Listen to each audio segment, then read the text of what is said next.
Hello, this is Micah, and welcome to Living Life Strong, where I give you powerful how-to tips on how you can intentionally happen to your life instead of your life happening to you. Yesterday, we talked about how to keep hope alive in your relationships. Today, we're going to be talking about injecting hope into your prayer life. You see, good things can get stale, even your prayer life. And probably you've had a prayer list at some point. And one of the great challenges of using a prayer list is not allowing it to become mechanical. I mean, I've got a prayer list, but how many days did I just go through the motions with it? And you see, God doesn't need me to read to him what's on my list. What he wants is for me to tell him what's on my heart. I can use that list as a prompter to help keep my prayer life fresh. Let me explain to you how to do that. There's always a why behind the what. So if you're praying for something and you've got something on your prayer list, whether it's for you or for somebody else, the question is, what drives that request for you? Is it a love for somebody, just to express your love to them? Or is it something that you want, something deep down? In Matthew 6:8, it says that God already knows what we need even before we ask him. So why would he want for us to express to him what he already knows? Well, the truth is that he just wants relationship with you. He wants you to have a bonding relationship with him. And so what I like to do is I like to separate my prayer into two categories that I find in the Bible.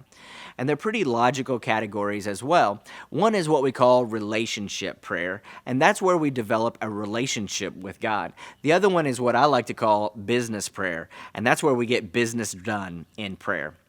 James 5:16 says the prayer of a righteous man is powerful and effective. What it's talking about is this business prayer or getting things done. And so early in the week, we talked about Matthew 11, where Jesus told the disciples that if they would speak to something and believe in faith that what they say will come to pass, that they would have what they say. This is what we call business prayer or getting things done. And the great things about business prayer is that if you have faith and you speak as a result of that faith, then you are using the authority and the power that God gave you to happen to your world so that your world doesn't happen to you. But one of the things that business prayer doesn't do is develop a relationship with God. So if you have a work partner and you're working with them and you guys are getting things done, you're doing business, but you're never actually communicating about personal things, then you don't actually develop a relationship with them. And this is what happens a lot of times in our prayer life, is we sit down and we explain to him all the things that we want, all the stuff that we need. Even sometimes we repeat back to him the stuff that he promised to us in his word that we're confessing.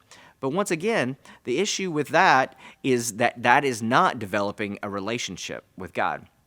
If you had a friend and every time you met together, the only thing that they ever talked to you about was the things that you could do for them, the things that they needed from you, well, that would be a pretty poor relationship. And so your prayer life with God is the same way. And I want to encourage you to have a prayer life with God that not only gets things done, but builds relationship. The way you do that is to talk with him about your dreams and your hopes and sometimes even fear that is trying to come upon you, your concerns. Just talk with him about all that. He wants to have a relationship with you. Does he know all that already? Yeah, absolutely. But he wants to communicate with you. And I'm telling you that if you will lay out time to spend with him, talking with him, and sharing your heart and your dreams with him, he will share his heart and his dreams with you as well.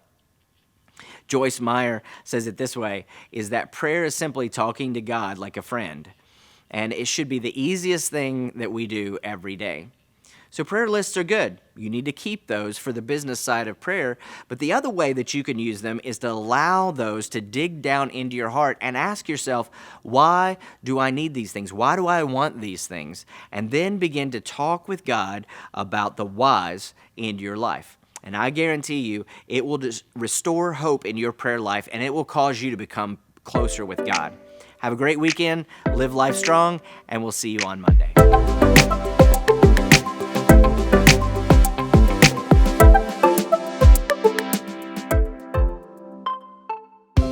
Don't forget to subscribe and follow Living Word on social media.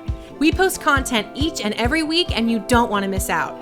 Subscribe to our YouTube channel, our Facebook page, and our Instagram, and make sure to turn on notifications for all three, so you'll receive the latest news, updates, and content right at your fingertips.